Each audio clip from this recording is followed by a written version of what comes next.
kita tentang ketenangan hati juga. Alhamdulillah beliau dalam keadaan sehat hari ini. Alhamdulillah. Ya. Jadi kapan ini mau balikan ini bro? Ke mana, ke daerah Jakarta lagi nih? Insya Allah setelah Lebaran, 3 hari setelah Lebaran, baru kita balik ke tanah air. Kita kembali beraktivitas seperti biasa di sana. Insya Allah Pak Izul ini akan menyusul refreshing di ibu kota. Insya Allah. Itu sudah lama tidak refreshing di Kota Abang. Ternyata alhamdulillah beliau ini terakhir 2 tahun yang lalu ya. Iya, waktu sebelum pandemi, sebelum gempa juga. Saya alhamdulillah kemarin sempat silaturahmi juga di daerah Jakarta, tapi langsung dengan beliau lah saya bisa hadir di sana juga toh. Iya. Alhamdulillah hari ini kita juga jumpa lagi di sini di Tanaris ya. Tanaris Cafe. Iya, Tanaris Cafe. Nongkrongnya pemuda-pemuda. Iya, itulah. Tadi kebetulan ini Bro Bagit ini tadi saya taunya di Palu abang saya ini langsung telepon. Langsung merapat. Saya kalau Pak Izul perintahkan merapat, saya langsung merapat. Insya Allah. Walaupun jauh tetap merapat. Itulah. Jadi pagi ini kita bicara santai tapi serius, ada nilai manfaatnya. Ya. Ini kan mendekati jelang Idul Adha. Ya. Jadi tadi kita bicara tentang bagaimana mendapatkan ketenangan yang hakiki. Karena tahulah sekarang ini berbagai macam aktivitas kita, kadang kita senang tapi belum tentu tenang. Ya. Tapi kalau orang yang sudah dapatkan level ketenangan, insya Allah kesenangan dia dapatkan juga ya? Kesenangan dia dapatkan juga.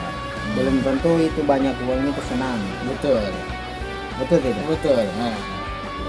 Kadang kita lihat dari luar, rumahnya besar, rumahnya megah, mobilnya banyak, hartanya banyak. Tanahnya di sana sini. Iya.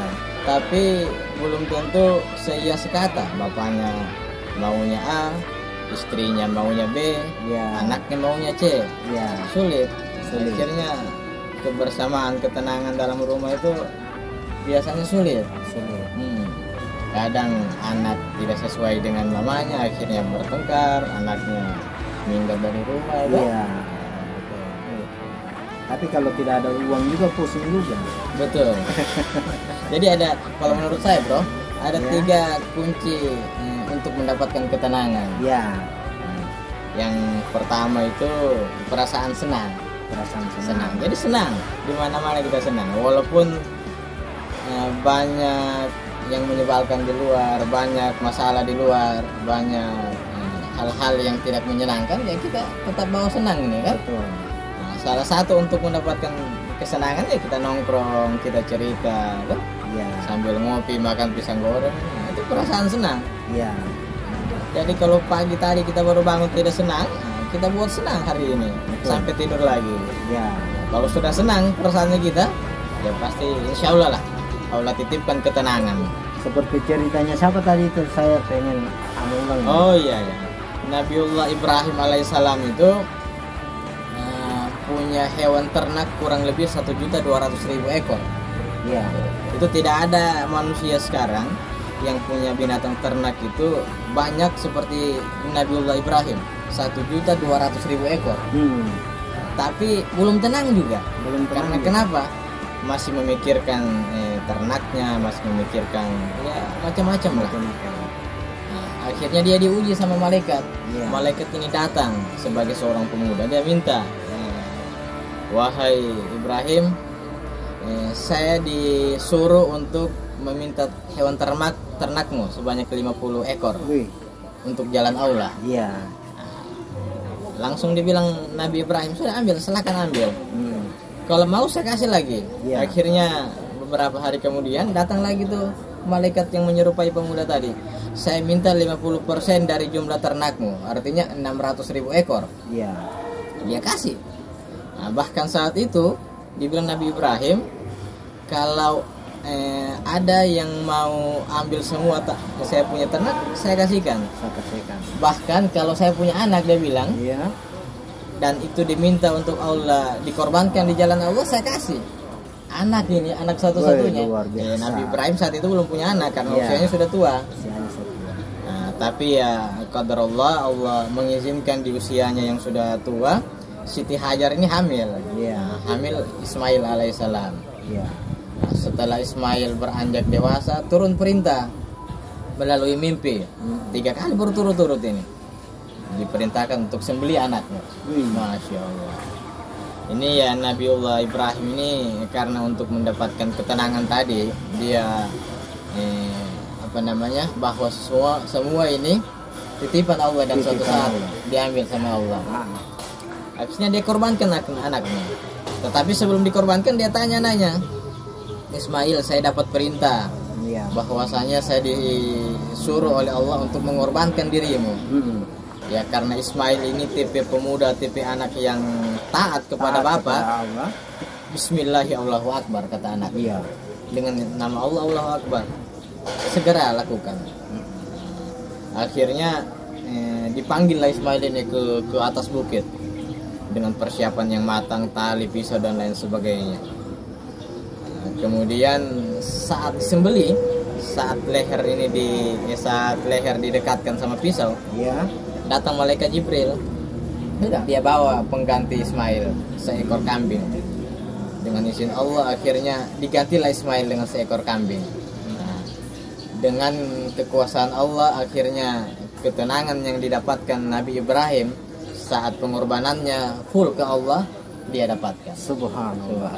Apalagi kita hanya seorang hamba, kasihan hamba, banyak salah, banyak hilaf, jadi masih banyak dosa-dosa lah. Jadi intisarinya itu mau sebesar apapun harta yang kita punya itu sebenarnya bukan milik kita. Betul. Itu hanya titipan semata. Hanya jadi kita titipan. Istilahnya biar bagaimanapun jangan bangga, jangan angku, jangan sombong dengan keadaan itu. Betul. Gitu. Karena semua yang ada di muka bumi ini semua itu bukan milik kita, itu semua titipan Allah Subhanahu wa Ta'ala. Hanya titipan.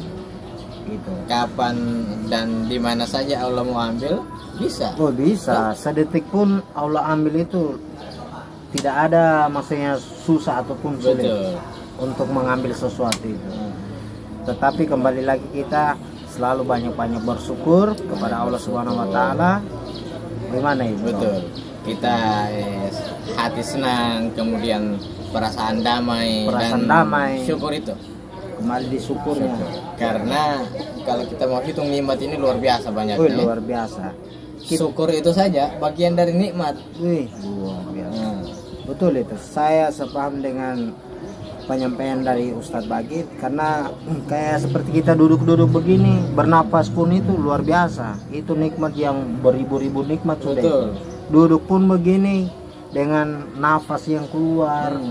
Bayangkan kalau di sini sudah hampir 1 jam kita nongkrong.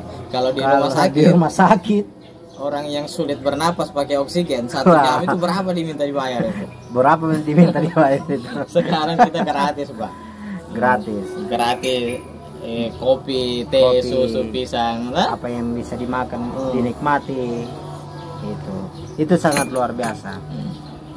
Jadi intinya begini, kehidupan ini permainan.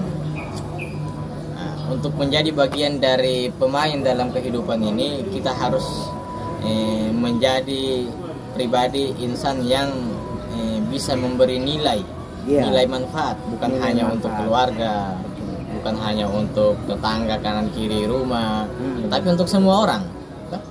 Khairun nas anfahum binnas.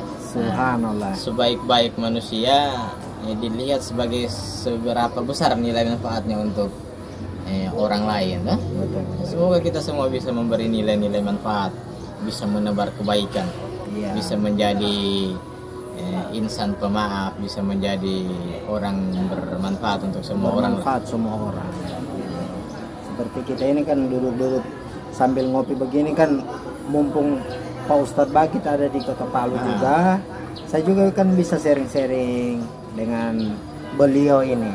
Mungkin beliau ini kan mungkin kalau mau balik ini habis lebaran sudah mau pulang lagi ke Jakarta. Habis lebaran, insya Allah 5 hari setelah lebaran, tanggal 15 kita balik dulu ke Jakarta. Ke Jakarta. Kalau di Jakarta seberapa tahun ini Mas Bro? Dari tamat kita 2005. Kemudian kuliah di Palu dulu. 2011 akhir. Hijrah ke Palu. Kemudian sampai sekarang hijrah ke Jakarta. Sampai sekarang itu masih tetap fokus di Jakarta. Jakarta. Luar biasa. Inilah saya punya kawan Nuwa, alhamdulillah. apa yang disampaikan tadi semoga bermanfaat buat kita semua. Oke? Assalamualaikum warahmatullahi wabarakatuh.